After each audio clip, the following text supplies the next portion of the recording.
The old cabin sat like a rotting tooth on the edge of Tom Fletcher's failing wheat farm, untouched for 15 years since Grandpa Joe's funeral.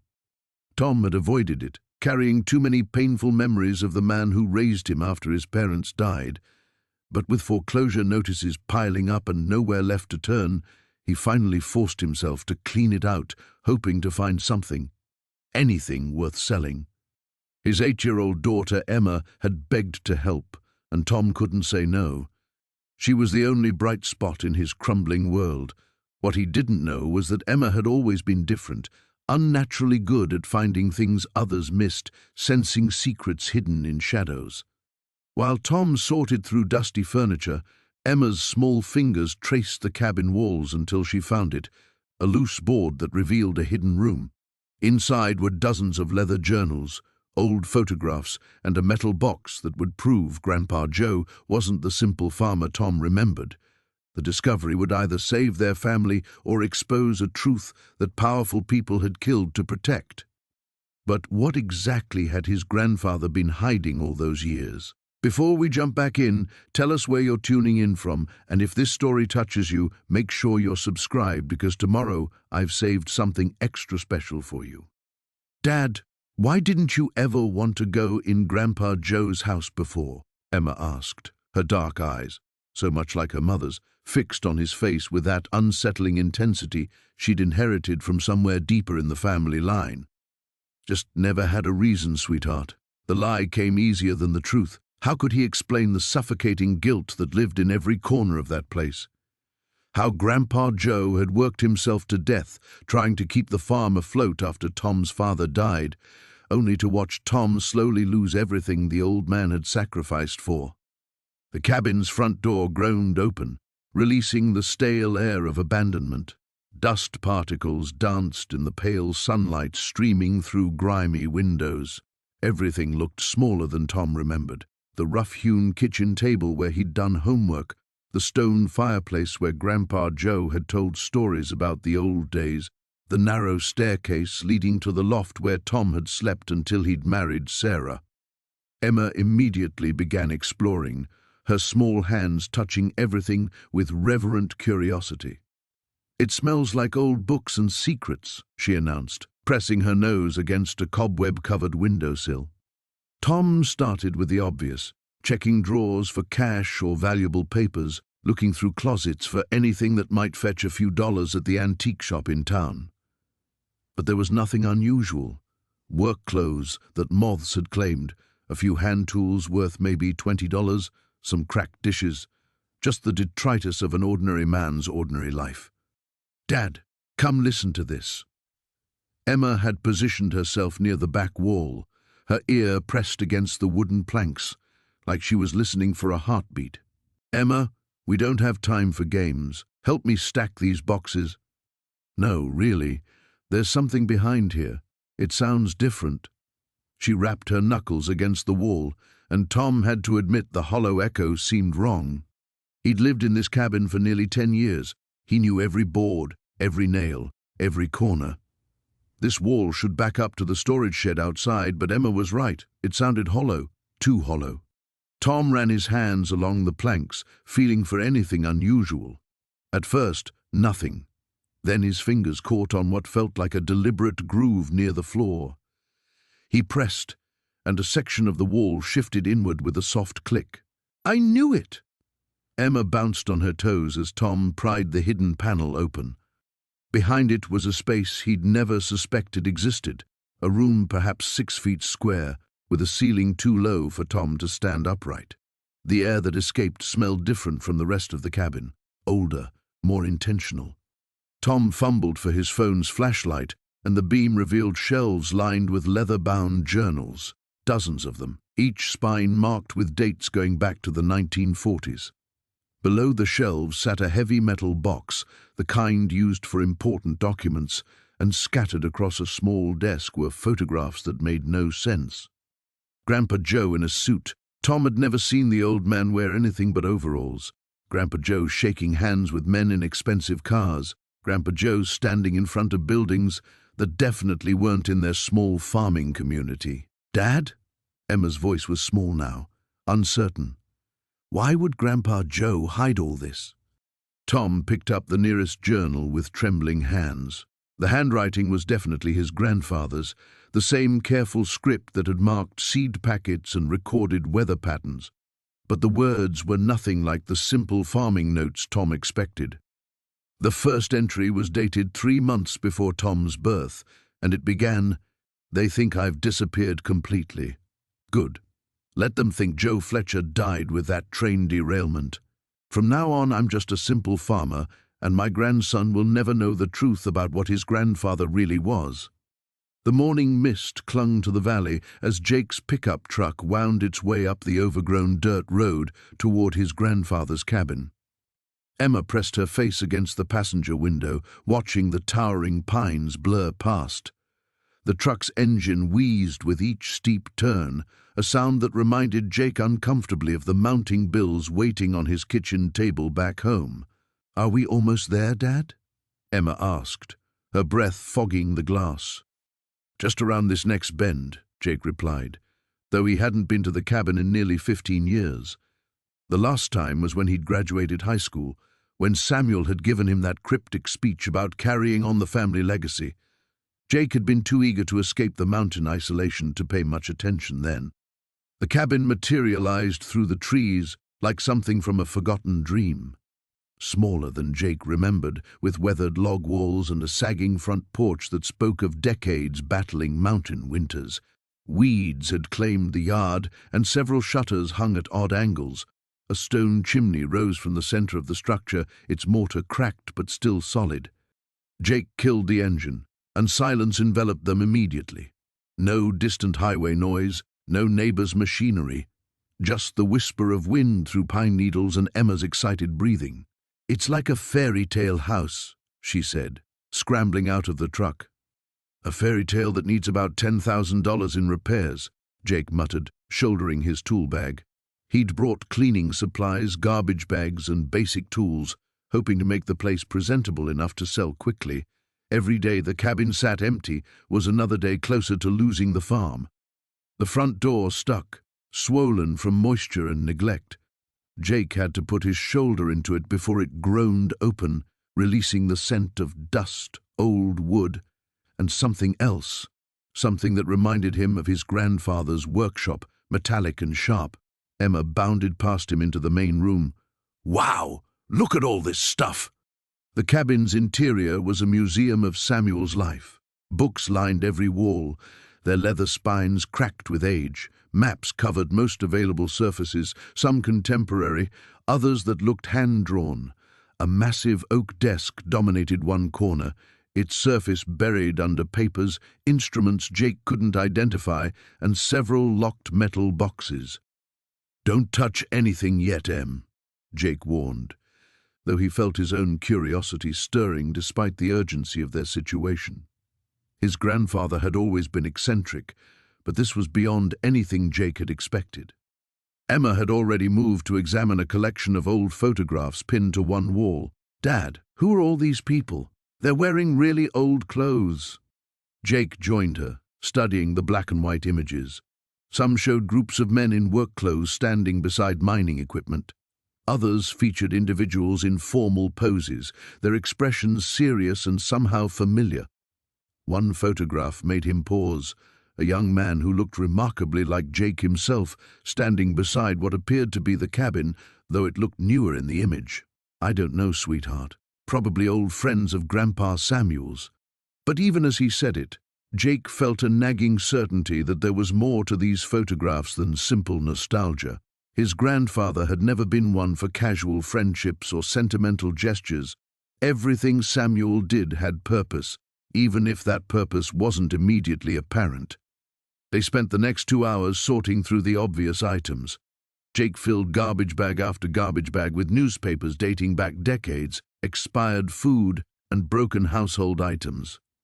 Emma helped by dusting and organizing, chattering constantly about the cabin's treasures, a collection of arrowheads, several mining tools, and what appeared to be surveying equipment.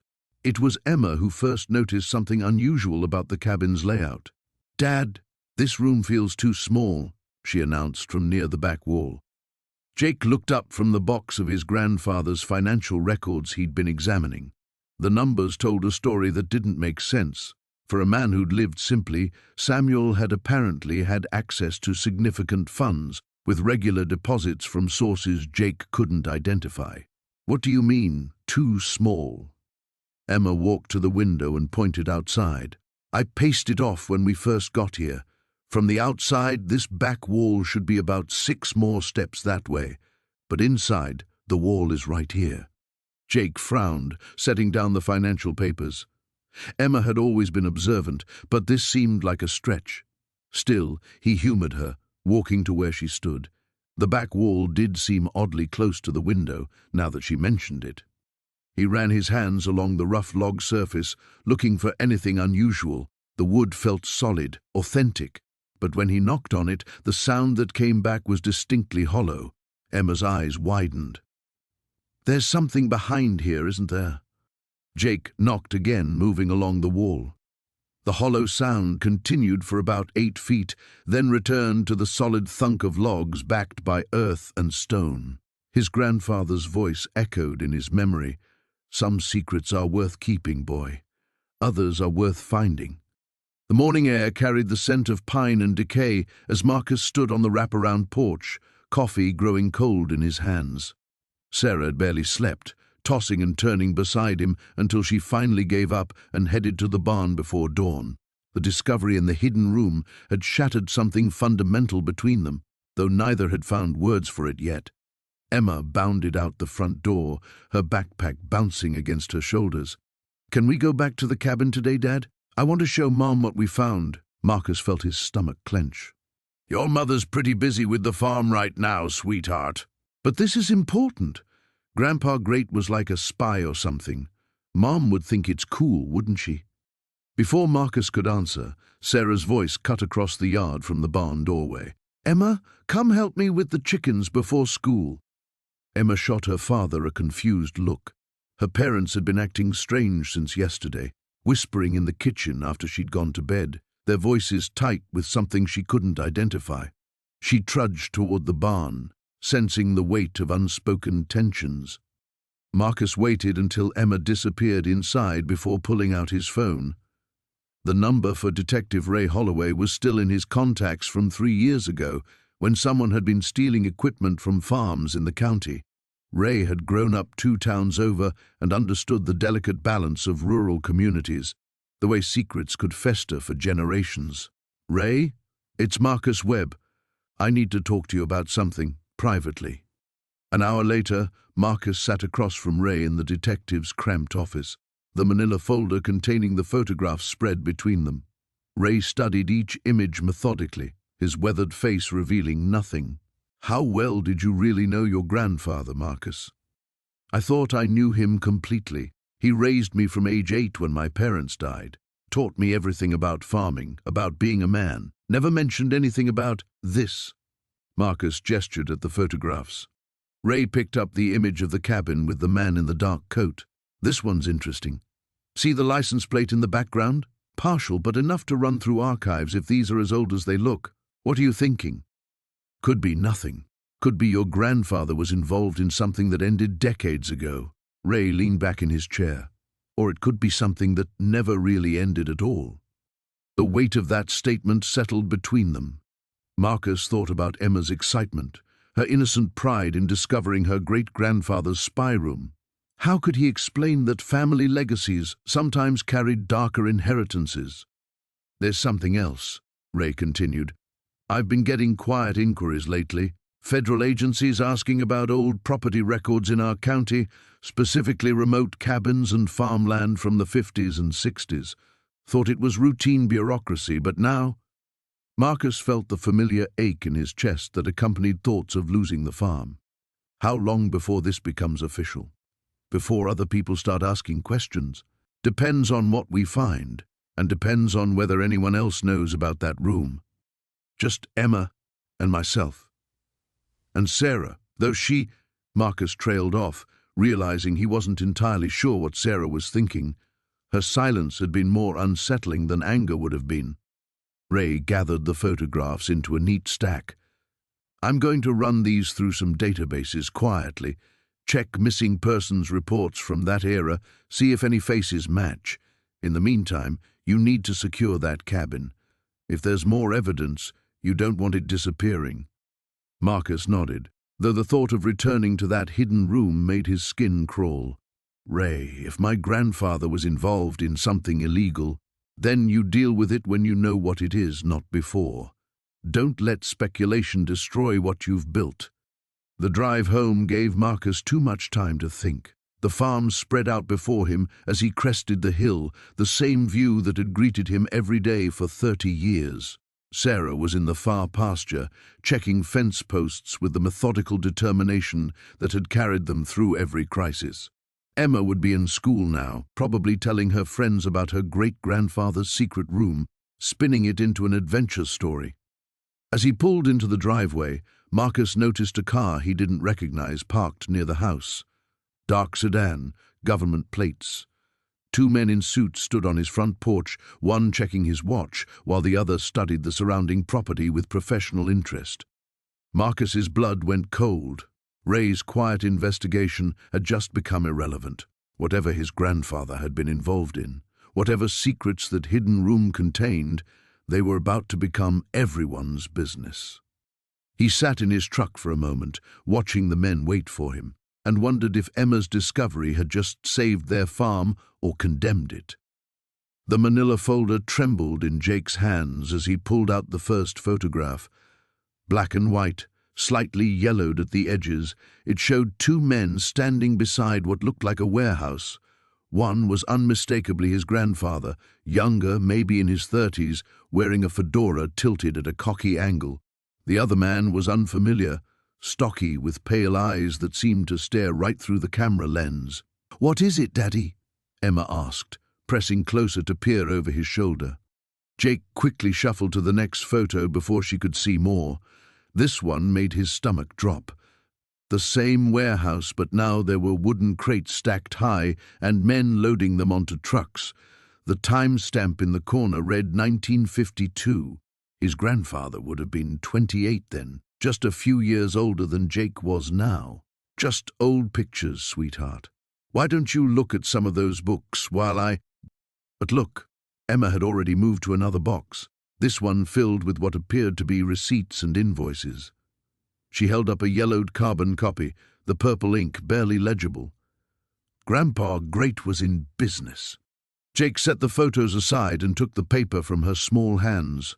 The letterhead read Midwest Distribution Company and listed an address in Chicago. The invoice was for something called agricultural supplies, with a delivery address right here in Millbrook County. The amount made Jake's eyes widen. In $1952, it represented more money than the farm had seen in the last 5 years combined. He grabbed another handful of papers from the box. More invoices, all with the same company name, all for substantial amounts. Some were marked paid in red ink, others had handwritten notes in the margins, codes that meant nothing to him. But there was something else, something that made his chest tighten with growing unease. Several of the papers had official-looking stamps, and one bore the unmistakable letterhead of the Federal Bureau of Investigation. "Emma, I need you to go back to the main cabin for a minute."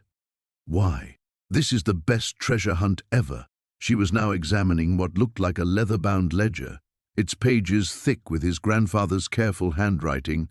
"Just, please, check on Mom, see if she's found anything interesting out there." Emma's face fell, but she nodded and handed him the ledger. "You'll tell me what you find, right? We're partners." "Of course," he lied, already dreading whatever truth was waiting in these boxes. Once she was gone, Jake opened the ledger. Page after page of entries, dates, amounts, and initials he didn't recognize. But there was a pattern. Shipments coming in, payments going out, and always those cryptic notations in the margins. Some entries were circled in red ink, others had lines drawn through them entirely. Near the back of the ledger, he found loose papers tucked between the pages. His hands shook as he unfolded what appeared to be a letter, typed on official FBI stationery and dated September 15, 1953. Jake read the letter 3 times before its meaning fully sank in. His grandfather, the man who'd raised him, taught him to farm, instilled in him values of honesty and hard work, had been involved with criminals. More than that, he'd been an informant. The sound of footsteps on the wooden stairs made him quickly fold the letter and shove it into his jacket pocket. Sarah appeared in the doorway, her face flushed from the cold. "Any luck down here? I found some interesting things in the bedroom, but nothing that would—" She stopped, noticing his expression. "Jake, what's wrong? You look like you've seen a ghost." He gestured helplessly at the scattered papers around him. "I think I have." Sarah picked up one of the photographs he'd set aside, the one showing his grandfather with the unknown man. "Who's this?" "I don't know. But I'm starting to think everything I knew about Grandpa Henry was a lie." Jake stood up, his legs unsteady. "Sarah, what if this isn't treasure? What if we've stumbled into something dangerous?" She examined the photo more closely, then looked around the hidden room with new eyes. "You think this is why he never wanted anyone in the cabin? He was hiding all this?" Before Jake could answer, they heard Emma's voice calling from upstairs, excitement ringing in her words. "Daddy! Mommy! Come quick! There's a car coming up the road!" Jake and Sarah exchanged glances. No one ever came out to the old cabin. The road was barely passable, and they hadn't told anyone where they were going. "Hide everything," Jake whispered urgently, but it was too late. Car doors were slamming outside, and Emma was already calling again, this time with a note of confusion in her voice. "Daddy, these men want to talk to you about Grandpa Great." The flashlight beam trembled in Sarah's small hands as she swept it across the hidden room. Dust motes danced in the yellow cone of light, revealing shelves lined with manila folders, boxes stacked floor to ceiling, and a desk buried under layers of documents. The musty smell of old paper mixed with something else, something that reminded her of the chemistry set her teacher had shown the class last month. "Dad, you need to see this," she whispered, her voice barely audible. Tom squeezed through the narrow opening behind her, his shoulders scraping against the rough wooden frame. The space was larger than it had appeared from the outside, maybe 10 feet square, with a low ceiling that forced him to duck slightly.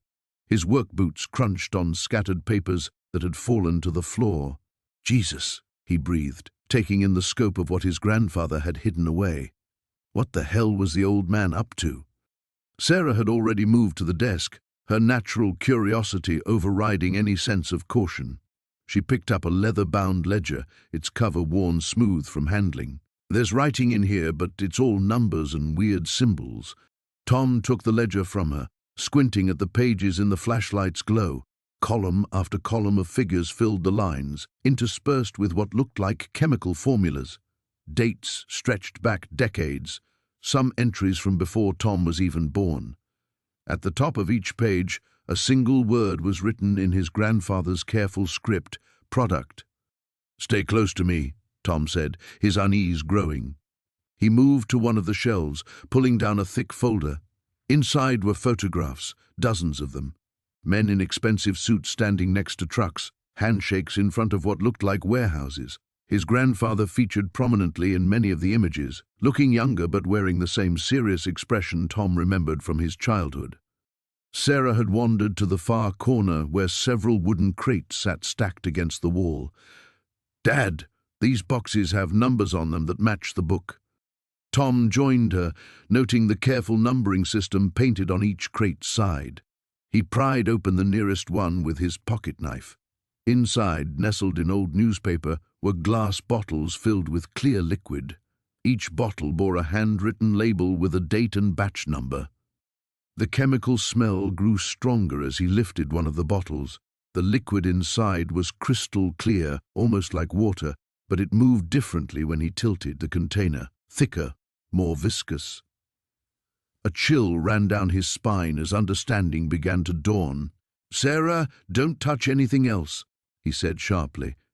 But she had already moved back to the desk, drawn to a stack of letters held together with a rubber band. "These are addressed to Grandpa Hank," she said, holding up the bundle, "from someone named Vincent Torino." The name hit Tom like a physical blow. Even in their rural county, everyone knew the Torino family name. They owned half the businesses in the nearest city, had their fingers in construction, trucking, waste management, the kind of people whose names appeared in newspaper articles that used words like alleged and suspected ties. Tom snatched the letters from Sarah's hands, his mind racing.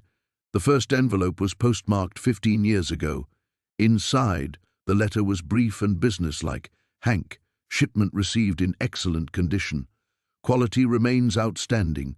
Usual payment method acceptable. Next order ready by month's end. VT. Each subsequent letter followed a similar pattern. Orders, payments, schedules. The amounts mentioned grew larger over time, and Tom felt his stomach drop as he calculated figures that dwarfed anything their farm had ever generated. "Dad, what's wrong?" Sarah asked, noting his pale complexion. Tom's hands shook as he rifled through more documents. Bank records showing regular deposits to accounts he'd never known existed, receipts for equipment and chemicals with names he couldn't pronounce, maps of the surrounding forest with locations marked in red ink. Everything pointed to the same impossible conclusion. His grandfather, the man who had raised him with stern lectures about honesty and hard work, had been running some kind of illegal operation for decades. "We need to get out of here," Tom said, grabbing Sarah's hand. "But Dad, look at all this money stuff," she protested, pointing to a bank statement showing a balance that made Tom's eyes widen. "Doesn't this mean we can save the farm?" Tom stared at the number. More money than he'd see in 10 lifetimes of farming. Money that could pay off every debt, buy new equipment, secure their future forever. Money that came from whatever his grandfather had been cooking up in this hidden room and selling to people like Vincent Torino. The sound of a car door slamming outside froze them both. Through the small window, Tom saw headlights cutting through the growing darkness. Someone was here. The manila envelope felt heavier than it should have as Marcus carried it back to the kitchen table. Emma sat cross-legged on her chair, watching him with the intense curiosity that had gotten them into this situation in the first place. The photographs spread before them told a story he wasn't sure he was ready to hear. "Dad, look at this one." Emma pointed to a black-and-white photo showing his grandfather shaking hands with a man in an expensive suit outside what appeared to be a bank. The timestamp read 1987, the year before Marcus was born. Marcus picked up the photograph, studying his grandfather's face. Even in the grainy image, he could see the tension in the old man's shoulders, the way his smile didn't quite reach his eyes. "I don't understand. Grandpa never had dealings with banks like this. He paid for everything in cash, remember?" "Maybe that's why," Emma said, rifling through more photos. "Look, here's another one." This image showed the same banker, but this time he was standing next to a surveyor's equipment near what looked like their property line. Marcus felt his stomach drop as he recognized the distinctive oak tree that marked the eastern boundary of their farm. "Emma, hand me that box we found." She pushed the wooden box across the table. Inside, beneath more photographs, Marcus found a stack of letters bound with a rubber band that had long since lost its elasticity. The return address on the top envelope made his blood run cold. Morrison Development Corporation. His fingers trembled as he opened the first letter, dated 30 years ago. The formal language was dense, but the meaning became clear as he read. Morrison Development was interested in purchasing his grandfather's property for a substantial sum. The amount mentioned made Marcus blink twice. Even accounting for inflation, it was more money than their family had ever seen. "Someone wanted to buy our land, a long time ago." Marcus flipped to the next letter, then the next. The tone grew more insistent with each correspondence. Morrison Development wasn't just interested, they were persistent, aggressive even. The final letter in the stack was different. Instead of the corporate letterhead, this one was handwritten on personal stationery. Marcus read it twice before the words fully registered. "Mr. Hoffman," it began, "I understand you've declined our generous offers for your property. I want you to understand that my clients are not accustomed to taking no for an answer. There are other ways to acquire land when owners prove unreasonable. I suggest you reconsider before circumstances force our hand. Your grandson deserves a stable future, don't you think? Marcus set the letter down carefully, as if it might explode. The signature at the bottom read William Morrison III. Dad? You look pale. He was pale. The room felt like it was tilting slightly, the familiar kitchen becoming foreign territory. His grandfather had never mentioned any of this, not the offers, not the threats, nothing. Marcus had grown up believing they were just simple farmers working land that had been in the family for generations because that's what Hoffmans did. Emma, go upstairs for a few minutes, but please, I need to think. She recognized the tone and reluctantly obeyed, though Marcus could hear her footsteps stop at the top of the stairs. She was listening, of course. He would have done the same at her age. Marcus spread the remaining contents of the box across the table. More photos showed men in suits visiting the property at different times over several years. Some images were clearly taken from a distance, as if his grandfather had been documenting these visits secretly. At the bottom of the box, wrapped in an oil-stained cloth, was something that made Marcus's breath catch. A small recording device, the old-fashioned kind that used tiny cassette tapes. One tape was still inside. His hands shook as he ejected it and read the handwritten label, Insurance. June 15th, 1989. Marcus hadn't owned a cassette player in years, but he remembered seeing an old boombox in his grandfather's bedroom. He climbed the stairs, stepping around Emma, who was indeed sitting on the top step. "Is everything okay?" she whispered. "I don't know yet." The boombox was ancient but functional. Marcus inserted the tape and pressed play. After a few seconds of static, voices emerged, his grandfather's voice, younger but unmistakable, and another man speaking with calm menace. "You're making a mistake, Hoffman. My associates have ways of making stubborn people see reason. This land stays in my family. I don't care what you threaten. What about your grandson? Accidents happen to children who play too close to farm equipment. Tragic, really." Marcus stopped the tape, his heart hammering. Emma appeared in the doorway, her eyes wide. "Dad, was that?" "Yeah, that was your great-grandfather." Marcus stared at the small device, understanding that everything he thought he knew about his family was about to change, and I think we just found out why he never talked about the old days. The silence in the car stretched like a taut wire as Jake drove home, Emma staring out the passenger window at the darkening countryside. The manila envelope sat between them on the bench seat, its contents feeling heavier than lead. Every few seconds, Jake's eyes drifted to it, his knuckles white against the steering wheel. "Dad?" Emma's voice was small. "Are we going to tell Mom?" Jake's throat felt dry. How could he explain to Sarah that her daughter had discovered evidence suggesting his grandfather? The man who'd raised him, who taught him everything about farming and life, might have been involved in something that happened before Jake was even born. The photograph of the young woman, the newspaper clipping about her disappearance, the strange collection of items that felt too personal, too specific to be coincidental. "I don't know, sweetheart. I need to understand what we found first." When they pulled into the farmhouse driveway, Sarah emerged from the kitchen, wiping her hands on a dish towel. A smile faded the moment she saw their faces. "What happened? You both look like you've seen a ghost." Jake caught Emma's eye in the rearview mirror. His daughter's expression was torn between the excitement of their discovery and something deeper, more troubling. She understood, even at 11, that they'd stumbled onto something that could change everything. "Just tired," Jake said, grabbing the envelope before Emma could say anything. "Long day going through Grandpa's things." Sarah's eyes narrowed. After 15 years of marriage, she could read him like an open book. "Jake Morrison, you're a terrible liar. What aren't you telling me?" "Mom, we found this secret room," Emma burst out, unable to contain herself any longer. "Behind a bookshelf, just like in the movies. And there were all these weird things inside, and Dad won't tell me what they mean." Sarah's eyebrows shot up. "Secret room? Jake, what is she talking about?" Jake felt trapped between his wife's deserved curiosity and his need to process what they'd discovered before involving anyone else. The rational part of his mind insisted there had to be an innocent explanation. Maybe the items belonged to someone else. Maybe his grandfather had found them and kept them for reasons Jake couldn't understand yet. But the way everything had been carefully arranged, preserved behind that hidden panel, it suggested intention, secrecy, guilt. There was a hidden space behind some books, he admitted finally.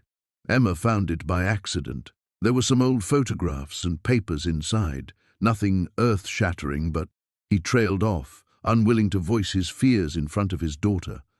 Emma reluctantly trudged inside, shooting longing looks at the envelope as she went.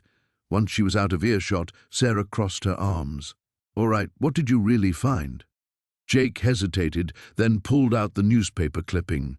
Sarah read it quickly, her frown deepening. When he showed her the photograph, her breath caught. "Jake, this woman, she looks so young. And this clipping, it's from 1962. Your grandfather would have been in his 20s then." Sarah studied the photograph again, noting the same unsettling details Jake had observed. Maybe there's more to the story. Maybe he knew her, or maybe he found these things somewhere. People keep strange mementos sometimes, hidden behind a false wall. That stopped her cold. She looked at the envelope again, as if it might reveal answers she couldn't see before. "What are you going to do?" "I need to find out who this woman was.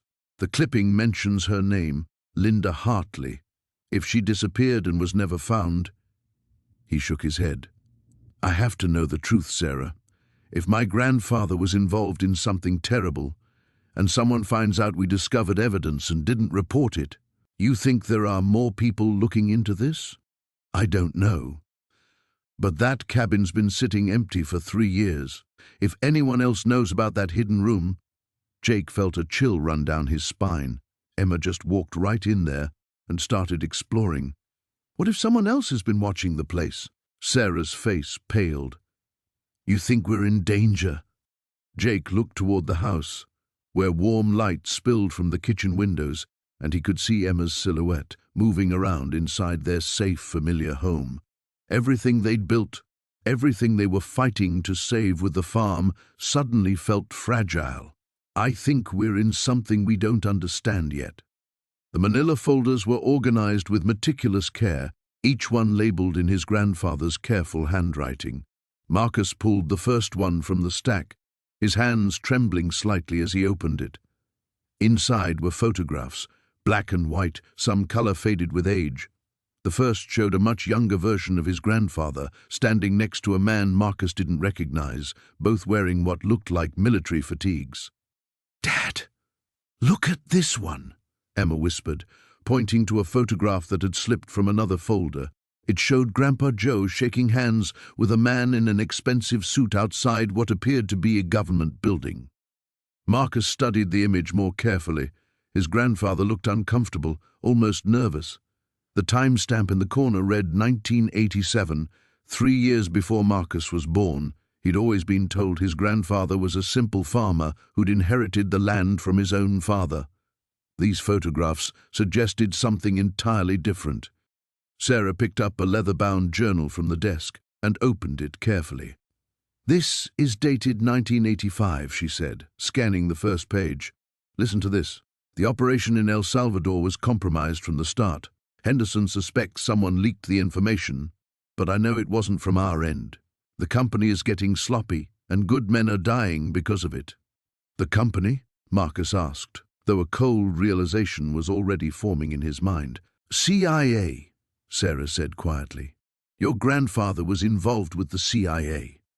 Marcus felt the room spinning slightly. He grabbed another folder, this one thicker than the rest. Inside were documents with official government letterheads, many heavily redacted with black ink. What he could read made his stomach churn. References to asset management, intelligence gathering, and operational security. But it was the financial records that made him stop breathing entirely. Bank statements showed regular deposits of substantial amounts, far more money than any farmer could earn from the land. The deposits continued for decades, right up until 2 years ago. His grandfather had been receiving payments, significant ones, long after he'd supposedly retired from whatever mysterious work these documents revealed. "Dad," Emma said urgently from across the room. She was standing in front of a filing cabinet they hadn't noticed before, partially hidden behind the desk. "There's more stuff here." The filing cabinet was unlocked. Inside, Marcus found something that made his knees weak: property deeds. Not just for their farm, but for 6 other properties spread across 3 states.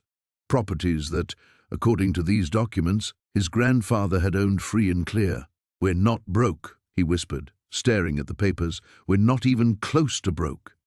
Sarah looked over his shoulder at the documents. "Marcus, some of these properties are worth millions. This one in Colorado, it's 1,000 acres of mountain land near Aspen." But Emma had found something else that cast a shadow over this miraculous discovery. In the bottom drawer of the filing cabinet was a red folder marked Urgent, Family Safety Protocols. Inside were detailed instructions written in his grandfather's handwriting, along with photographs of people Marcus didn't recognize. "If you're reading this," the letter began, "then I'm dead, and you've found my other life. I never wanted you to know about any of this, Marcus, but circumstances may have forced your hand. The work I did, some of it was necessary, some of it I'm not proud of. But everything I did was to protect this family and to build something lasting for you and your children." The letter continued, explaining that the farm had always been cover, a way to live a normal life while maintaining his connections to the intelligence community.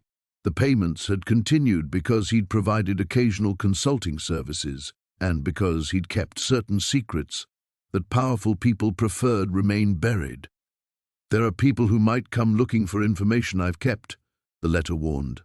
"The properties I've acquired over the years are your insurance policy, but they also make you visible. Use them wisely. Trust no one from my old life completely." At the bottom of the folder was a business card for a lawyer in Denver, with a handwritten note: "He knows everything. He'll help you navigate what comes next." Marcus sank into his grandfather's chair, overwhelmed by the magnitude of what they'd discovered. His family wasn't facing bankruptcy. They were potentially wealthy beyond his wildest dreams. But they'd also inherited something far more dangerous than debt. They'd inherited secrets that people might kill to protect. "What do we do now?" Sarah asked, her voice barely audible. Outside, a car engine could be heard approaching up the long dirt road to the cabin. Marcus felt his blood turn cold as he remembered the mysterious phone call, the man asking about cleaning out his grandfather's belongings. Through the small window, he could see a black sedan making its way through the trees. "We get out of here," he said, quickly gathering the most important documents. "Right now." Emma was already moving, stuffing photographs into her backpack. Whatever questions they had about Grandpa Joe's secret life would have to wait. Their priority now was staying alive long enough to find answers. The manila envelope felt heavier than it should have as Tom carried it to the kitchen table. Sarah sat across from him, her small hands folded in her lap, eyes wide with the kind of anticipation that only children possessed. The afternoon sun slanted through the cabin's dusty windows, casting long shadows across the room where secrets had lived undisturbed for decades. "Are you going to open it, Daddy?" Sarah whispered, as if speaking too loudly might make the envelope disappear. Tom's fingers trembled as he lifted the sealed flap. Inside were photographs, dozens of them, along with what appeared to be newspaper clippings and handwritten notes. The first photograph made him freeze. It showed his grandfather as a much younger man, standing beside a woman Tom had never seen before. She was beautiful, with dark hair and kind eyes, holding a baby in her arms. "Who's that lady?" Sarah asked, leaning forward. Tom turned the photograph over. In his grandfather's careful handwriting, Margaret and Thomas, 1952. His father's name. His father, who had supposedly been abandoned by his mother when he was just months old. The story Tom had grown up hearing was that his grandmother had run off, leaving his grandfather to raise his son alone. But this woman's face showed nothing but love as she gazed at the infant. The next photograph showed the same woman and child, older now, perhaps 2 years old, then another and another, a progression of moments that contradicted everything Tom thought he knew about his family's history. In every image, Margaret looked devoted, happy. These weren't the pictures of a woman planning to abandon her family. It means they couldn't find her, Tom managed, his voice barely steady. He read the article with growing horror. Margaret Thompson had disappeared after her car was discovered on a remote road outside town. She'd been on her way to visit her sister in the next county. No trace of her had ever been found. The investigation had gone cold within months. Thompson. That had been his grandfather's name before he'd inexplicably changed it to Morrison when Tom's father was 5 years old. Another detail that had never made sense, explained away as wanting a fresh start. Tom's hands shook as he reached for the handwritten notes. The paper was yellowed with age, covered in his grandfather's distinctive script. What he read there made him understand why the old man had locked these memories away. The notes detailed lies told to police, alibis carefully constructed, evidence destroyed. Margaret hadn't abandoned her family. She'd been planning to leave. That much was true, but not alone. She'd discovered something about her husband, something that had made her fear for her safety and that of her child. She'd been planning to take young Thomas with her when she disappeared. The final note was dated just months before his grandfather's death. It was in confession, a rambling account of guilt and justification. Margaret had threatened to expose him, to take his son away. She'd found out about the money, about where it really came from, the land deals that weren't quite legal, the documents that had been forged, the way he'd systematically cheated neighbors out of their property during the hardest years of the Depression. Tom felt sick. The farm they were fighting so desperately to save had been built on theft and possibly worse. Every acre, every building, every cent that had kept their family afloat for generations had been paid for with other people's suffering. But there was more. Hidden beneath the confession were land deeds, dozens of them, all bearing his grandfather's signature but with dates that didn't match the official records.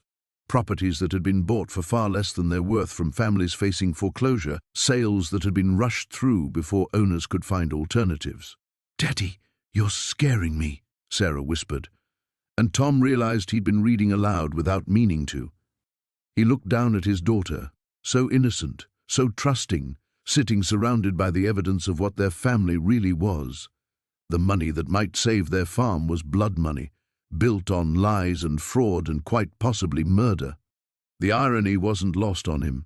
He'd been searching for something to save them, and he'd found it. The evidence in this room could expose land deals that would trigger lawsuits, restitutions, investigations. It could destroy other families the way the original crimes had destroyed the families his grandfather had cheated. But it might also save them. Some of the properties detailed in these papers were now worth millions. If handled carefully, quietly, there might be a way to make things right while keeping enough to save their farm. Tom closed his eyes, feeling the weight of impossible choices settling on his shoulders. His grandfather's sins had finally found their way home. The drive to Margaret Chen's office felt like traveling through a dream where familiar landmarks had shifted into something unrecognizable. Tom gripped the steering wheel, his knuckles white against the leather, while Emma sat in the passenger seat clutching the manila folder that contained copies of everything they'd found in Grandpa Joe's hidden room. "Dad, what if she doesn't believe us?" Emma's voice was barely above a whisper. "Then we'll make her believe us." Tom's jaw was set with a determination he didn't entirely feel. The documents they'd discovered painted a picture so far removed from the grandfather he'd known that he still questioned his own sanity. But the evidence was undeniable. Birth certificates, adoption papers, correspondence with what appeared to be federal agencies using code names and post office boxes. Margaret's law office occupied the second floor of a converted Victorian house on Main Street, its burgundy shutters and white picket fence doing little to calm Tom's nerves. As they climbed the narrow staircase, the wooden steps creaking under their weight, he caught Emma checking her phone again. "Still nothing from Mom?" Emma shook her head. Sarah hadn't returned any of their calls since Tom had left that rambling voicemail about finding secret rooms and needing to postpone signing the foreclosure papers. He couldn't blame her for thinking he'd finally cracked under the pressure. Margaret Chen was younger than Tom had expected, probably in her early 40s, with sharp eyes behind wire-rimmed glasses and an office that smelled like coffee and old books. She listened without interruption as Tom stumbled through their discovery, Emma occasionally jumping in to clarify details about the room's construction or the organization of the files. "I know how this sounds," Tom said finally, sliding the folder across her desk. "But my grandfather wasn't just Joseph Mitchell, struggling farmer. According to these documents, he was also James Morrison, David Klein, and at least 2 other identities I can't even pronounce." Margaret opened the folder and began examining the documents with the methodical precision of someone accustomed to parsing complicated legal situations. Her expression remained neutral, but Tom noticed her eyebrows rise slightly when she reached the federal correspondence. "These letterheads," she said, holding up several sheets. "Some of these agencies, they don't exist anymore. Haven't for decades." She looked up at Tom. "Where exactly did you say you found these?" Emma launched into a detailed explanation of the hidden room, while Margaret made notes on a legal pad. When Emma mentioned the photographs, dozens of them showing Grandpa Joe with people in various official-looking settings, some bearing postmarks from countries Tom couldn't identify, Margaret set down her pen. "I need to make a phone call," she said. "Would you mind waiting in the reception area for a few minutes?" The next 20 minutes felt like hours. Tom paced the small waiting room while Emma sat hunched over her phone, researching some of the names they'd found in the documents. Through the thin walls, they could hear the murmur of Margaret's voice, though not the words. When she finally called them back in, her demeanor had shifted. The polite professionalism remained, but underneath it was something that looked like excitement mixed with concern. "I've spoken with a colleague who specializes in unusual inheritance situations," she said carefully. "Based on what you've shown me and what I've been able to verify in the last few minutes, it's possible your grandfather was involved in some form of government work that required multiple identities." "Government work?" Tom felt his stomach drop. "What kind of government work?" "The kind that often comes with benefits that surviving family members aren't always aware of." Margaret leaned forward. "Mr. Mitchell, Tom, if your grandfather was who these documents suggest he was, there may be survivor benefits, insurance policies, or other assets that you're entitled to claim." Emma grabbed Tom's arm. "Assets? Like money?" "Potentially, yes.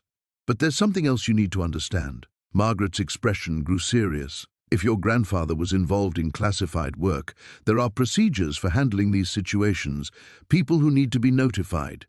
And there are also people who might prefer that certain information stay buried." The room fell silent except for the tick of an old clock on Margaret's bookshelf. Tom felt a chill that had nothing to do with the air conditioning. "What are you saying?" "I'm saying that you've stumbled onto something significant, and you need to be very careful about who else you share this information with. I'm also saying that I think I can help you, but we need to move quickly and we need to be smart about it." Margaret stood and moved to a filing cabinet, withdrawing a thick folder. "First, we're going to put everything you found in a safety deposit box. Then tomorrow morning, we're going to make some very specific phone calls to some very specific people. And Mr. Mitchell, yes, don't go back to that cabin alone. Not until we understand exactly what your grandfather left behind." The manila folder trembled in Marcus's hands as he stared at the photograph, a black and white image of his grandfather standing beside a man in an expensive suit, both of them shaking hands in front of what looked like a lumber mill. The date stamped on the back read 1987, just 2 years before the Riverside Mill had mysteriously burned down, taking with it the jobs of half the county. "Dad?" Emma's voice seemed to come from far away. "You look like you've seen a ghost." Marcus set the photograph aside and rifled through the rest of the folder's contents. Bank statements showing large deposits, correspondence with companies he'd never heard of, and at the bottom, a handwritten letter in his grandfather's familiar script. "If you're reading this, then I'm gone, and you've found what I never wanted you to find. The money that saved our farm came with a price. I thought I could handle it alone, but some secrets are too heavy for one man to carry." "What does it say?" Emma peered over his shoulder, trying to read the letter. Marcus continued reading silently, his heart sinking with each line. The letter detailed how his grandfather had been approached by a development company in the 1980s. They wanted to buy up farmland in the area, but needed to eliminate local competition first. The lumber mill provided jobs that kept families stable, preventing them from selling their properties. The solution was elegant and devastating, a controlled fire that would look accidental. His grandfather had been the inside man, providing building schematics and information about the mill's security systems. In return, he'd received enough money to pay off the farm's debts and ensure Marcus could go to college. "Dad, you're scaring me." Emma's hand found his arm. Marcus looked up to see his daughter's worried expression and realized he'd been holding his breath. How could he explain that the farm they were fighting to save had been built on the ashes of other people's livelihoods? That 17 people had lost their jobs because of his grandfather's greed? "It's nothing, sweetheart. Just some old papers." But Emma had inherited her grandfather's sharp eyes. She snatched another photograph from the box before Marcus could stop her. This one showed the aftermath of the mill fire, twisted metal and charred timber where the building had stood. "Is this the old mill Mom used to talk about? The one that burned down?" Marcus tried to take the photo, but Emma held it out of reach. "Emma, give me that." "Why? What aren't you telling me?" Her voice carried a note of betrayal that cut deeper than any accusation.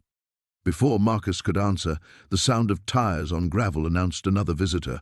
Through the cabin's grimy window, he could see Sheriff Davidson's patrol car pulling up beside Marcus's truck. The timing felt too convenient to be coincidence.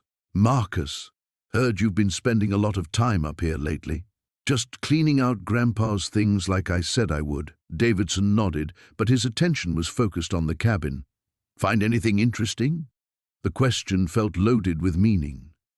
Marcus studied the sheriff's weathered face, remembering suddenly that Davidson had grown up in the county too. He would have been a young man when the mill burned down, possibly even working there himself. "Just a bunch of old junk, nothing worth keeping." "Is that so?" Davidson's hand rested casually on his belt, near his service weapon.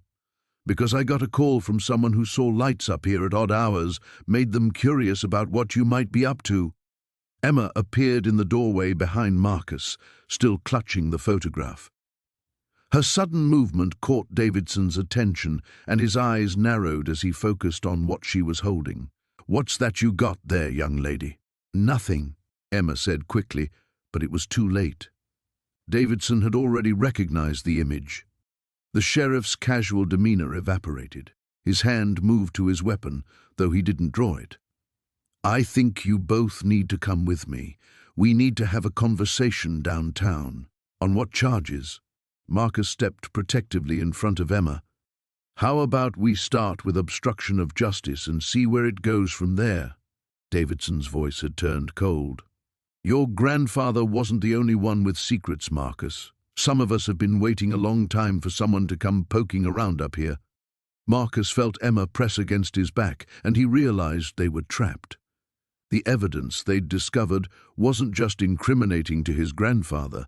It was dangerous to whoever else had been involved in the conspiracy. And apparently, some of those people were still alive, still in positions of power, still willing to kill to protect their secrets. The sheriff's cruiser kicked up dust as it pulled away from the cabin, leaving Jake and Emma standing in the sudden quiet of the mountain evening. Jake watched the taillights disappear around the bend, his mind reeling from everything Sheriff Martinez had told them about his grandfather's covert work for the government. "Dad, are you okay?" Emma's voice seemed to come from far away. Jake turned to look at his daughter, really look at her. In the span of a few days she'd gone from being his little girl playing detective to the person who'd uncovered a family secret that stretched back decades. The weight of it all pressed down on him like a physical thing. "I need to call your mother," he said finally. The phone conversation with Sarah was stilted, full of long pauses and careful words. "How do you explain that the grandfather who raised you lived a completely different life than the one you knew? that the humble farmer who taught you to plant corn and fix tractors had been involved in international intelligence operations? The farm's safe, Jake told her. The debts, they're gone. But Sarah, there's so much more to this. Bring Emma home, Sarah said after he'd explained what he could.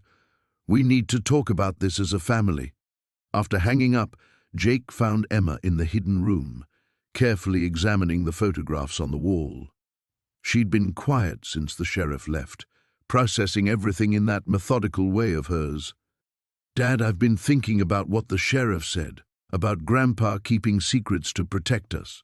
Emma picked up one of the ledgers, flipping through pages covered in his grandfather's careful handwriting. What if there are more secrets? What if we're not done finding things? The thought had occurred to Jake too, but he'd been trying to push it away.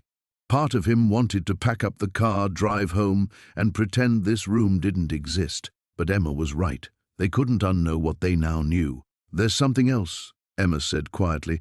I found this while you were talking to Mom. She handed him a small manila envelope that had been tucked behind one of the photographs.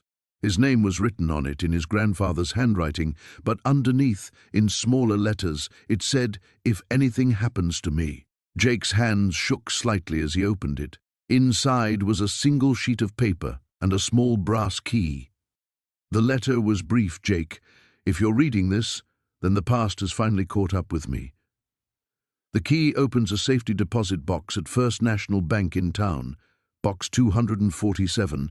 What's inside belongs to you now, but be careful. Some secrets are more dangerous than others. Trust Sheriff Martinez. He's one of the good ones. Your grandfather. Emma read over his shoulder. A safety deposit box? Dad, what if... No. Jake folded the letter, his voice sharper than he intended. No more mysteries tonight. We've learned enough for one day. But even as he said it, he could feel the key burning in his palm like a small coal. How many more layers were there to peel back? How many more revelations about the man who'd raised him after his parents died? Emma was studying his face with that too perceptive look she got sometimes. You're scared. It wasn't a question, and Jake didn't bother denying it. Everything I thought I knew about him, about our family, it's all different now. What if we keep digging and find something we can't live with? But what if we don't dig and miss something important? Emma countered. Grandpa saved our farm, Dad. Even after he died, he saved it. That has to mean something. Jake looked around the hidden room one more time, taking in the maps, the photographs, the careful documentation of a life he'd never known existed. His grandfather had been many things, apparently, but he'd also been the man who'd taught Jake to drive a tractor, who'd sat up with him when nightmares came after his parents' accident, who'd passed down the farm that had been in their family for 3 generations. Tomorrow, Jake said finally. We'll go to the bank tomorrow, but tonight we pack up and head home. Your mom's right. This is too big for just the two of us to handle alone. Emma nodded, but Jake could see her mind already working, already planning. His daughter had inherited more than just his grandfather's curiosity, he realized. She'd inherited his determination too. As they began gathering the most important documents to take with them, Jake couldn't shake the feeling that their discoveries were far from over. The key in his pocket seemed to pulse with possibility and danger in equal measure. The manila folder trembled in Marcus's hands as he opened it, the aged paper crackling like autumn leaves. Emma pressed closer to his side, her small fingers gripping his arm as they both stared at the contents that would reshape everything they thought they knew. The first document was a birth certificate, but not for his grandfather. The name read Heinrich Zimmermann, born in Munich, 1923. A passport photo showed a young man who bore an unmistakable resemblance to the grandfather Marcus remembered, but the eyes were different, harder, more calculating. Dad, who is Heinrich? Emma whispered, her voice barely audible in the oppressive silence of the hidden room. Marcus couldn't answer immediately. His throat had gone dry as he flipped through immigration papers, all bearing the same name, dated 1947. His grandfather had entered the United States not as Thomas Hartwell, but as this Heinrich Zimmermann, a German immigrant seeking refuge in the aftermath of a war that had torn the world apart.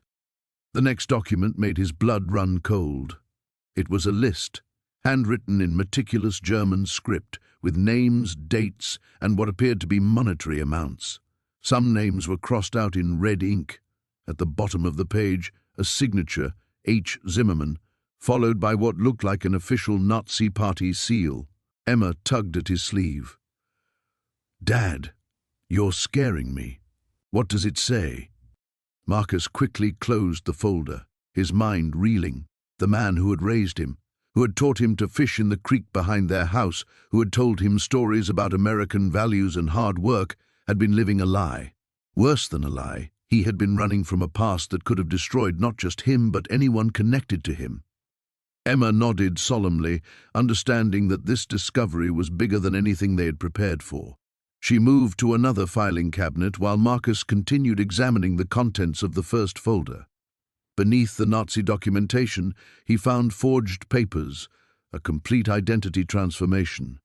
Thomas Hartwell had been born in that hidden room, crafted from stolen documents and careful planning. "Dad, look at this," Emma called softly from across the room. She held up a leather journal, its pages yellowed with age. "It's like a diary, but it's all in German." Marcus took the journal with shaking hands.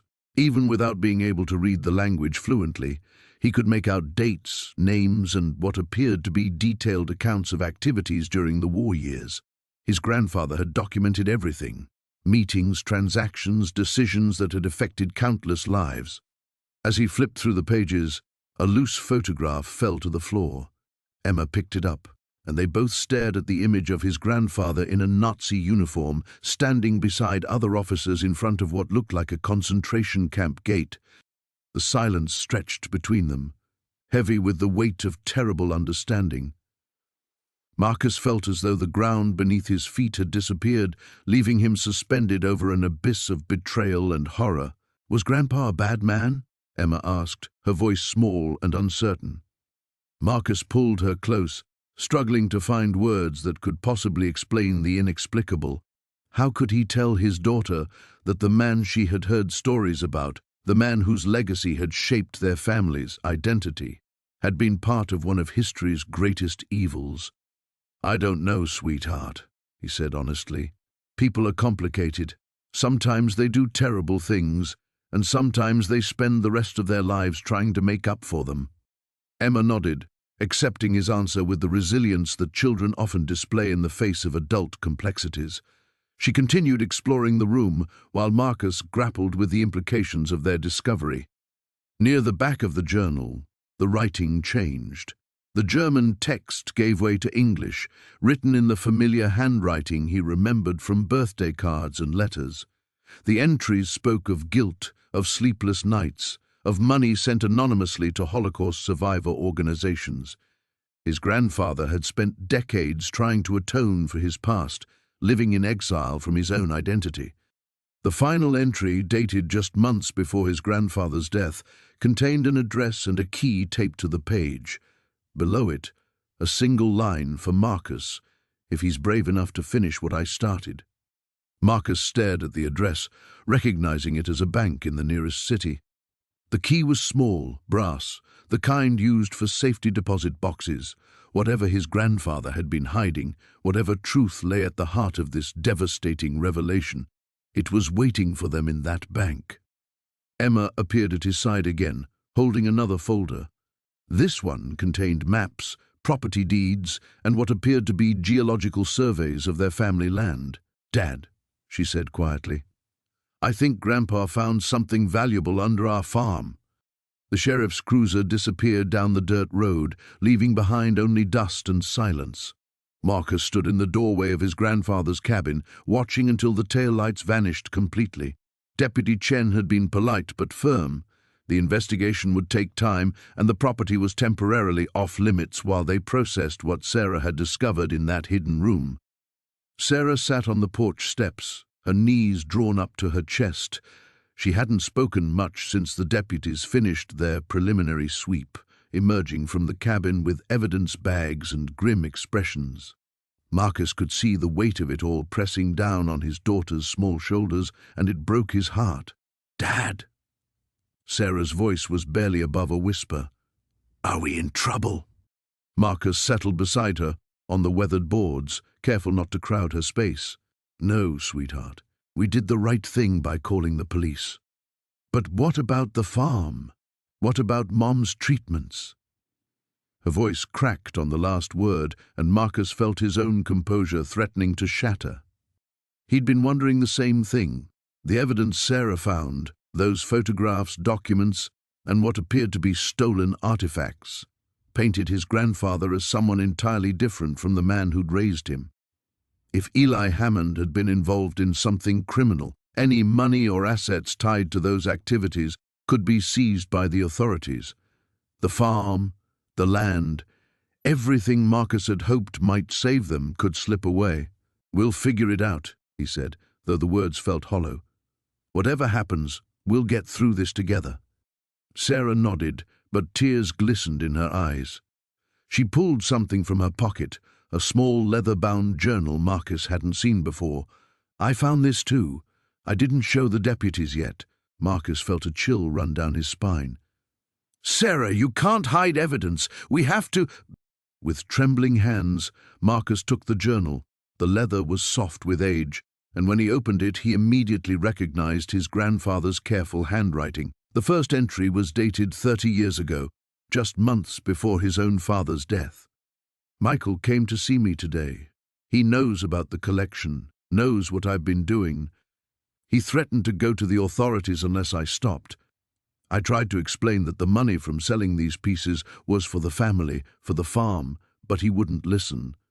He called it theft, said I was dishonoring our name." Marcus's heart pounded as he continued reading. Entry after entry revealed a picture of two brothers, his grandfather and his father, locked in an increasingly bitter conflict over Eli's activities. Michael Hammond had discovered that his older brother was dealing in stolen Native American artifacts, profiting from grave robbery and illegal excavations. "Michael won't back down. He's given me an ultimatum. Turn myself in or he'll do it for me. I've worked too hard to build something for this family to let his righteousness destroy it all. Some things are more important than the law." The entries became darker, more desperate. Eli wrote about meeting with Michael one last time, trying to convince him to stay silent. The final entry was dated the day before Michael Hammond died in what everyone believed was a hunting accident. "It's done. God forgive me, but it's done. Michael will never hurt this family again. Marcus is young enough. He'll never need to know the truth. I'll make sure he has the life Michael would have denied him." The journal slipped from Marcus's numb fingers. Sarah caught it before it hit the ground, her eyes wide with understanding beyond her years. "Grandpa Eli killed your dad, didn't he?" she whispered. Marcus couldn't speak. Everything he'd believed about his family, about his father's death, about the grandfather who'd raised him with such apparent love and care, all of it crumbled in an instant. Eli Hammond hadn't been a grieving brother stepping in to help. He'd been a murderer covering his tracks. "Dad?" Sarah's voice seemed to come from very far away. "What do we do now?" Marcus looked at his daughter, this brave little girl who'd uncovered truths that would have been better left buried. She was waiting for him to be strong, to have answers, to somehow make sense of this nightmare, but all he felt was lost. The sun was setting behind the trees, casting long shadows across the property where he'd spent countless childhood hours with a man he now knew was capable of killing his own brother. Every memory felt tainted, every lesson learned now suspect. "We tell the truth," Marcus finally managed. "We give this to the sheriff and we tell the whole truth." Sarah nodded solemnly. "Even if it means losing everything?" Marcus pulled her close, breathing in the familiar scent of her shampoo, grounding himself in what remained pure and good in his world. "Especially then, sweetheart, especially then." The sheriff's cruiser sat in their driveway like a vulture waiting to feed. Tom's hands trembled as he watched Deputy Martinez step out, her expression unreadable in the morning light. Behind her, a second vehicle arrived, one he didn't recognize. "Stay inside with Emma." he told Sarah, but his daughter was already pressed against the living room window, her breath fogging the glass. "Is this about Grandpa Joe?" Emma whispered. Before anyone could answer, Tom was outside, intercepting the deputy halfway across the yard. The unknown man from the second car hung back, his suit and careful posture screaming federal agent. She glanced toward the cabin, barely visible through the trees. "About what your daughter found, and about some phone calls we've been getting." Tom's stomach dropped. "Phone calls?" The man in the suit stepped forward. "Agent Reynolds, FBI. We understand you've come across some materials that belong to Joseph Brennan. Materials that were reported stolen from a federal evidence locker in 1987. The words hit Tom like physical blows. Stolen, federal evidence. The implications crashed over him in waves. "There has to be a mistake," Tom said. But even as he spoke, memories crystallized with horrible clarity. His grandfather's sudden prosperity in the late 80s, the way he'd insisted on handling all his own finances, the locked cabin that no one was ever allowed to enter. "The statute of limitations has expired on the original theft," Agent Reynolds continued. "But we need to recover those materials. They're connected to several unsolved cases." Deputy Martinez's radio crackled with static, and she stepped away to respond. Tom caught fragments, "search warrant approved," and "backup units en route." "Search warrant?" Tom's voice cracked. "For what?" "Your property, Mr. Brennan. The cabin, the house, anywhere those materials might be stored." Agent Reynolds pulled out a folded document. "This is a federal investigation now." Sarah appeared beside Tom, Emma clutching her hand. "What's happening?" "Ma'am, I need your family to wait in the house while we conduct our search," Deputy Martinez said, returning. "This shouldn't take long if everyone cooperates." "Shh, sweetheart." But it was too late. Agent Reynolds had heard every word. "What money?" he asked, suddenly alert. Tom closed his eyes. "There was no hiding it now. There's cash hidden in the cabin walls. We found it when we were cleaning." "How much cash?" "I don't know exactly. Maybe 40,000–50,000. Agent Reynolds exchanged a meaningful look with Deputy Martinez. "Mr. Brennan, that money is likely proceeds from the theft. It'll need to be confiscated as evidence." The ground seemed to shift beneath Tom's feet. That money he'd been counting on to save the farm, to give his family a future, was gone, worse than gone. It was proof that his grandfather had been a criminal. "He raised me," Tom said quietly. "He was the only father I knew after my parents died. This doesn't make sense." "Sometimes the people we love surprise us," Deputy Martinez said gently. "Not always in good ways." More vehicles arrived, crime scene technicians, additional agents. Tom's quiet farm transformed into a hub of official activity. Neighbors would be calling soon, wanting to know what was happening. The whole county would know by evening. "The photographs," Agent Reynolds said, consulting a tablet. "We understand there were surveillance photos among the materials?" Tom nodded numbly. "Those were taken during an operation to catch a smuggling ring. Your grandfather was suspected of being involved, but we never had enough evidence to charge him. When the evidence disappeared from our lockup, the case fell apart." Emma pressed closer to Sarah. "What's a smuggling ring?" "Bad people moving things they shouldn't move," Sarah said softly, her voice strained. "Like Grandpa Joe?" The question hung in the air, unanswerable. How do you explain to a child that heroes can be villains, that the man who taught her grandfather to fish and farm might have been stealing and worse? Agent Reynolds cleared his throat. "Mr. Brennan, I need to ask, has anyone else approached you about these materials? Anyone offering money or making threats?" "No." "Why? Some of the people in those photographs are still alive, still active.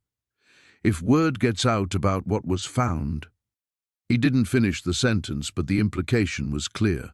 Tom thought about Emma, about Sarah, about threats that might come in the night. "We'll post a unit here for the next few days," Deputy Martinez assured him, "just as a precaution." As the agents and technicians swarmed toward the cabin, Tom felt his world reorganizing itself around this new reality. The grandfather he'd revered was a thief. The money that could have saved them was evidence of crimes, and somewhere out there, dangerous people might soon learn that the Brennan family had stumbled onto secrets worth killing for. The phone rang at 6 in the morning, jarring Marcus from the first decent sleep he'd had in weeks. Sarah's voice was tight with worry when he answered. "Dad, you need to get down here, now." Marcus threw on his clothes and raced to the cabin, his mind spinning with possibilities. Had someone broken in? Had the police come back with more questions?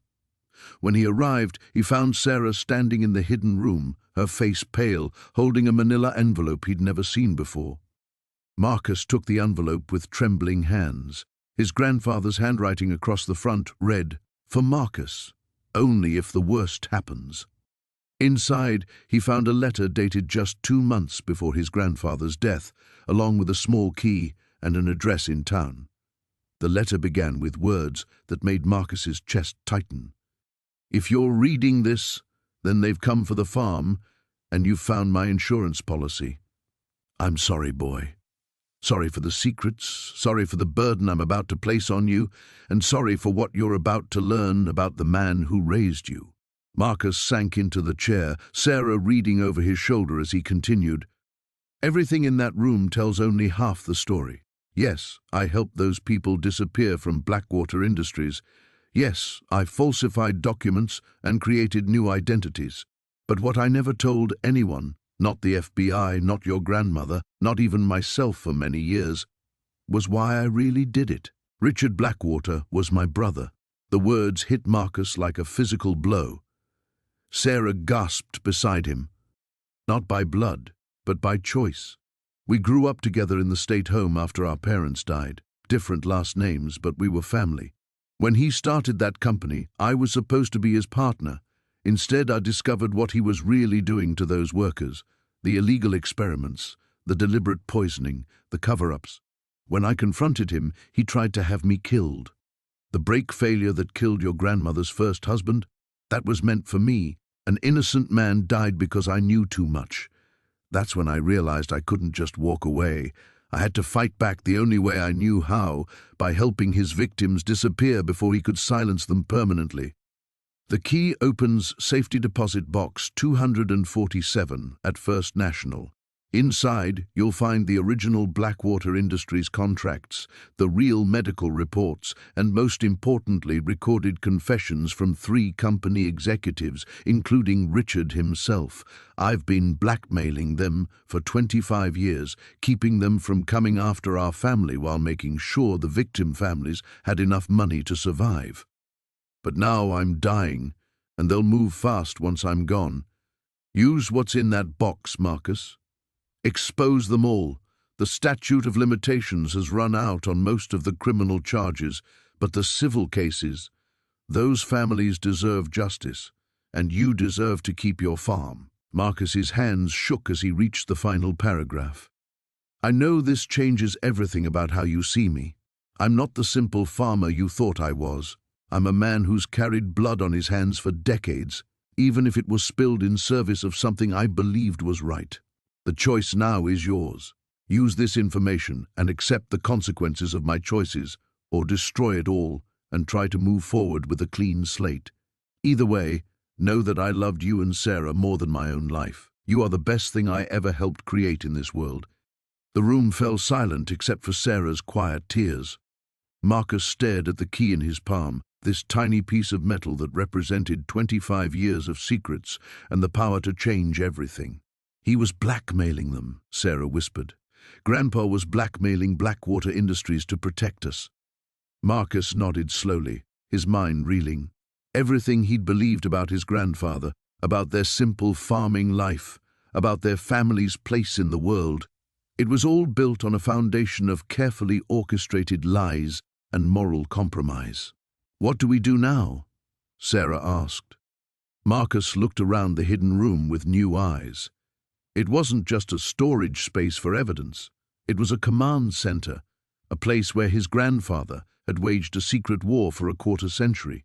The neat filing system, the organized documents, the careful documentation of every victim's story, It was all part of a larger plan that had kept their family safe while serving a twisted form of justice. "We go to that safety deposit box," Marcus said finally. "We see what other secrets he left us, and then we decide whether we're brave enough to finish what he started." As they prepared to leave the cabin, Marcus couldn't shake the feeling that they were crossing a line from which there would be no return. The morning sun cast long shadows across the farmyard as Tom clutched the leather-bound journal, his hands trembling despite the warmth. Sarah sat beside him on the porch steps, her small fingers tracing patterns in the dirt while she waited for him to speak. The weight of what they'd discovered in that hidden room pressed down on him like a physical force. "Daddy?" Sarah's voice was barely a whisper. "Are you okay?" Tom looked down at his daughter, this brave little girl who had uncovered secrets that would change everything. How could he explain that her great-grandfather, the man Tom had idolized, had been living a lie for decades, that the cabin they'd been cleaning wasn't just a retreat, but a carefully constructed shrine to a past that belonged to someone else entirely? "I need to make a phone call," Tom said finally, his voice hoarse. He stood, the journal tucked under his arm, and walked toward the house. Each step felt like moving through quicksand. Inside, he dialed the number he'd found in the journal's back cover. It rang 3 times before a gravelly voice answered. "Detective Morrison, this is Tom Brennan. I think I have information about the Hartwell case." There was a long pause. "Son, that case has been cold for 30 years. What kind of information?" Tom closed his eyes, feeling the world shift beneath his feet. "I think I know where James Hartwell is, or rather, where he was." 2 hours later, Detective Morrison's sedan pulled into the gravel driveway, followed by another unmarked car. Tom watched from the window as the grey-haired detective emerged, his weathered face grim with purpose. Behind him came a younger detective and a woman in a dark suit who moved with the measured steps of someone accustomed to delivering devastating news. Sarah had retreated to her room, clutching the small wooden horse she'd found in the hidden room. Tom had told her to stay inside, that grown-ups needed to talk, but he could see her peering through the curtains, her eyes wide with the understanding that their lives were about to change forever. "Mr. Brennan?" Detective Morrison extended a firm handshake. "I'm going to need to see everything you found." The walk to the cabin felt like a funeral procession. Tom led them down the familiar path, past the creek where he'd played as a child, past the old oak where his grandfather had taught him to whittle, every memory now tainted with questions he'd never thought to ask. Inside the hidden room, the detectives worked with practiced efficiency. They photographed the newspaper clippings, the false identification documents, the carefully preserved driver's license bearing his grandfather's face, but another man's name. The woman in the suit, Agent Chen from the FBI, she'd introduced herself, examined the safety deposit box keys with particular interest. "The timeline matches," Morrison said, studying the journal's entries. "James Hartwell disappeared from Denver in 1952, the same year your grandfather showed up here and bought this land. Cash purchase, no credit history." Tom leaned against the doorframe, watching his childhood crumble in real time. "So, my grandfather was really James Hartwell?" "It appears so. The question is what happened to the real William Brennan." The words hit Tom like a physical blow. He thought of all the stories his grandfather had told him about their family history, about their Irish roots, about the uncle who died in the war. All lies carefully constructed to hide whatever James Hartwell had been running from. Agent Chen emerged from the room carrying a small metal box. "Mr. Brennan, we're going to need to process all of this as evidence.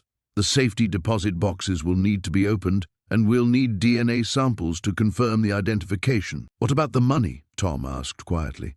"If he stole it?" "That depends on what we find," Morrison said.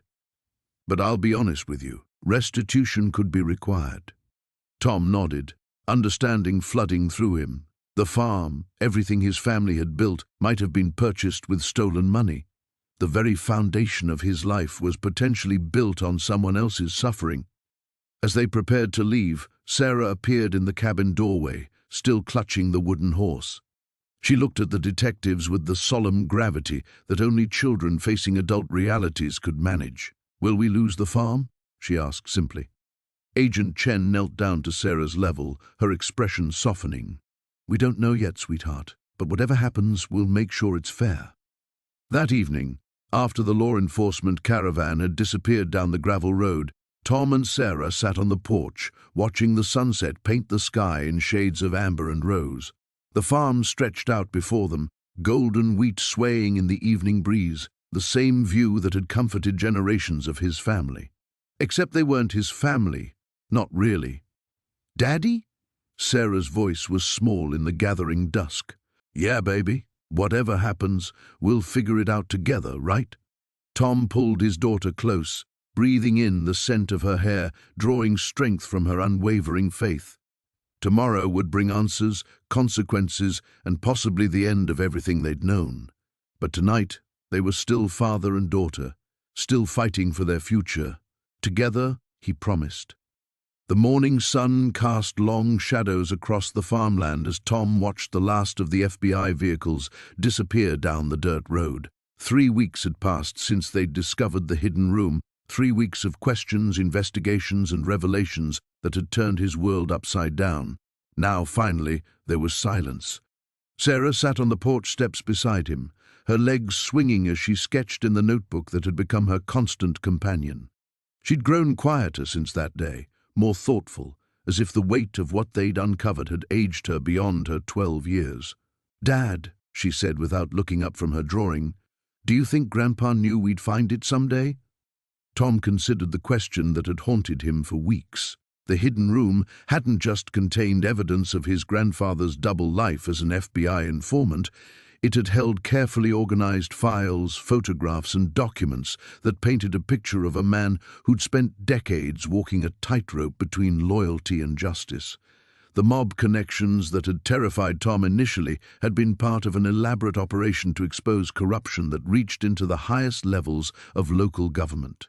"I think," Tom said slowly, "he hoped we'd never have to, but he made sure we could just in case."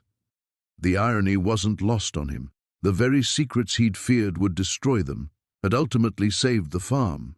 The FBI's gratitude for the intelligence cache had come with financial compensation that more than covered their debts. But more importantly, several of the corrupt officials his grandfather had been investigating were still active, still taking bribes, still manipulating land deals. The evidence had sparked a federal investigation that was already making headlines. Agent Martinez had explained it during one of her final visits.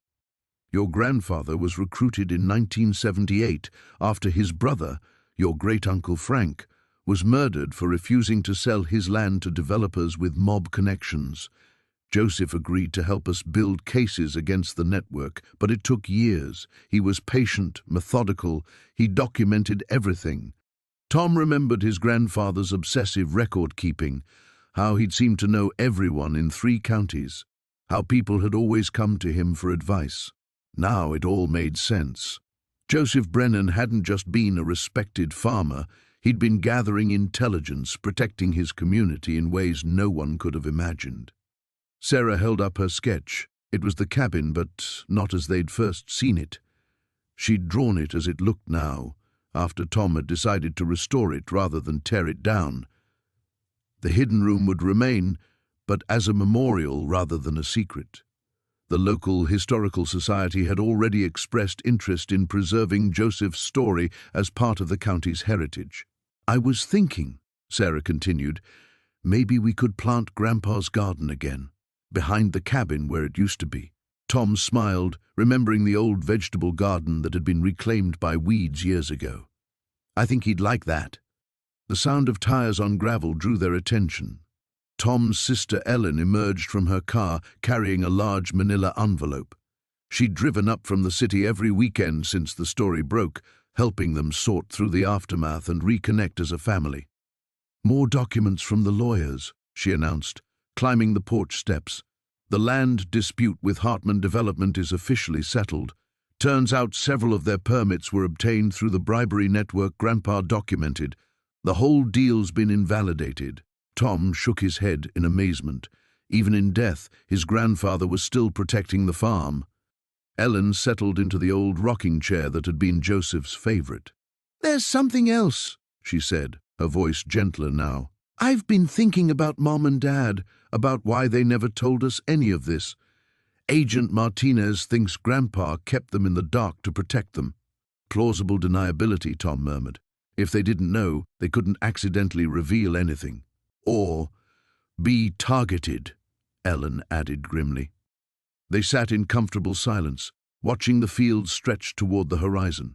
The corn was coming in well this year, better than it had been in a long time. Tom had been able to invest in new equipment, repair irrigation systems, even hire seasonal help.